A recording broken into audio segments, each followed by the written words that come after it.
বিসমিল্লাহির রহমানির রহিম। প্রিয় দেশবাসী, আসসালামু আলাইকুম। রক্তস্নাত জুলাই 1 বছর পর আমাদের মাঝে ফিরে এসেছে। দীর্ঘ 16 বছর ফ্যাসিস্টদের নির্মম অত্যাচার, নির্যাতন, গ্রেফতার, হত্যা, খুনের মাধ্যমে গণতন্ত্রকে ধ্বংস করে এবং এক দলীয় শাসন ব্যবস্থা চিরস্থায়ী করতে চেয়েছিল আওয়ামী শাসক গোষ্ঠী। ছাত্র জনতার সম্মিলিত অভ্যুত্থানের মধ্যে দিয়ে ফ্যাসিবাদদের পতন ঘটেছে। সুযোগ সৃষ্টি হয়েছে নতুন করে বাংলাদেশকে গড়বার।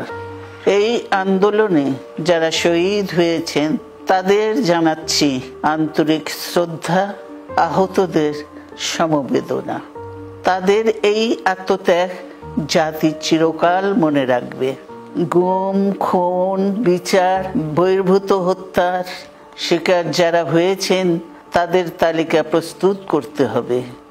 দ্রুত বিচারের ব্যবস্থা ও রাষ্ট্রীয় স্বীকৃতি নিশ্চিত করতে হবে। প্রতিটি পরিবারের সম্মানজনক পুনর্বাসন ও নিরাপদ ভবিষ্যৎ নিশ্চিত করতে হবে। প্রিয় দেশবাসী, আমাদের সামনে যে সুযোগ সৃষ্টি হয়েছে নতুন করে গণতান্ত্রিক ব্যবস্থাকে প্রাতিষ্ঠানিক রূপ দেওয়ার, তা আমাদের দ্রুত সম্পন্ন করতে হবে। কর্মসংস্থান সৃষ্টি করতে হবে, জনগণের নিরাপত্তা নিশ্চিত করতে হবে।